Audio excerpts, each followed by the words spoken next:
strange fruit hanging from the poplar trees.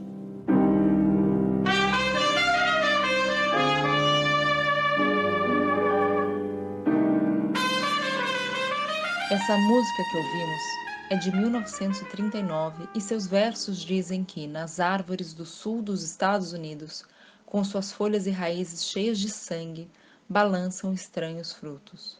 Billie Holiday, a cantora, estava falando sobre a prática comum no sul dos Estados Unidos de linchar negros e enforcá-los em árvores. Embora isso acontecesse no sul do país, a situação no norte não era tão diferente, e o povo negro era submetido a um verdadeiro apartheid, impedido de frequentar as mesmas escolas, os mesmos bares e lojas, os mesmos banheiros e até mesmo de usar o mesmo bebedouro que os brancos. Um pastor e ativista negro disse que quem aceita o mal sem protestar, coopera com ele. O nome dele é Martin Luther King Jr., e ele foi um dos grandes ativistas que lutaram contra o racismo nos Estados Unidos e que no dia 10 de junho de 1964 conseguiram finalmente ver a aprovação da Lei dos Direitos Civis, um marco para a luta do movimento antirracista. E hoje, dia 10 de junho, vamos falar um pouco sobre essa vitória do povo negro. No final do século XIX, os estados do sul dos Estados Unidos entraram em uma guerra civil contra os estados do norte, para terem o direito de continuar praticando uma das maiores violências e injustiças da humanidade, a escravidão. Quando a Guerra Civil acabou, em 1865, com a vitória dos Estados do Norte, a escravidão acabou oficialmente, e os negros, ao menos no papel, deveriam ter os mesmos direitos dos homens brancos. Mas assim como vimos no podcast do setor de formação sobre a abolição no Brasil, a realidade fora do papel foi muito diferente. Mantidos à margem da sociedade por inúmeras regras institucionais e preconceitos, perseguidos e violentados com a conivência das autoridades, os negros eram tratados como cidadãos de segunda classe. Os linchamentos criminosos, dos quais falamos no começo desse áudio, eram comuns e quase nunca eram investigados e punidos pelas autoridades. Pelo contrário, a polícia e os políticos muitas vezes apoiavam esses atos criminosos. Os negros eram vítimas do que chamamos de racismo institucional, ou seja, as instituições que deveriam proteger os cidadãos e assegurar os seus direitos eram racistas e perseguiam e violentavam o povo negro. A história do movimento negro até a aprovação da Lei dos Direitos Civis foi longa, árdua e cheia de batalhas. Vamos contar apenas 3 marcos dessa luta. Em 1909, um grupo de militantes negros formou a Associação Nacional para o Progresso das Pessoas de Cor, que tinha como objetivo a luta por direitos iguais, agindo em várias frentes, por exemplo, defendendo negros que eram processados injustamente. Essa associação foi fundamental no primeiro grande caso judicial contra a segregação na Suprema Corte dos Estados Unidos.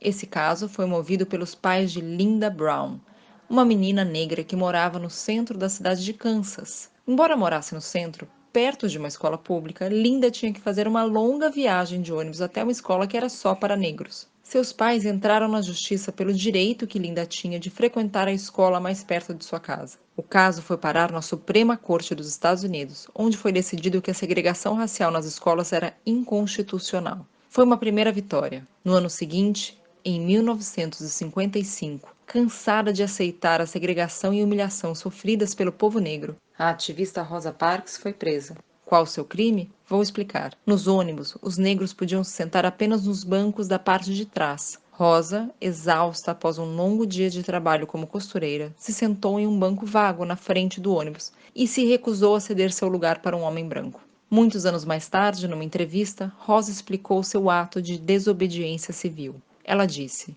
"Meus pés estavam doendo, e eu não sei bem a causa pela qual me recusei a levantar, mas creio que a verdadeira razão foi que senti que tinha o direito de ser tratada como qualquer outro passageiro. Nós já havíamos suportado aquele tipo de tratamento durante tempo demais." Bem, depois que ela foi presa e condenada por violar as leis de segregação, a população negra de sua cidade resolveu se unir e fazer um grande boicote aos ônibus. Mesmo tendo de caminhar por horas debaixo do sol até seu trabalho, a população negra se recusava a aceitar um meio de transporte que era um meio de segregação.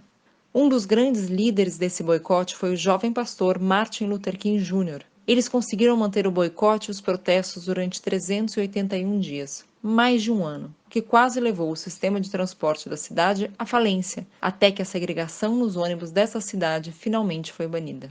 Foram revoltas, boicotes, protestos e manifestações liderados por pessoas como Martin Luther King Jr. e Rosa Parks que mostraram a união e a força do povo negro.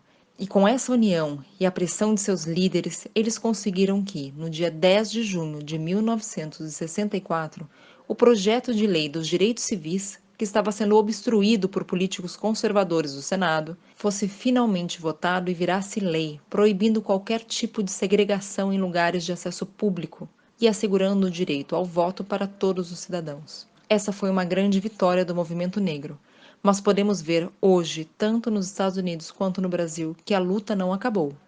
Como disse Martin Luther King Jr., a liberdade nunca é voluntariamente oferecida pelo opressor, ela deve ser exigida pelo oprimido. I wish I knew how it would feel to be free. I wish I could break all the chains holding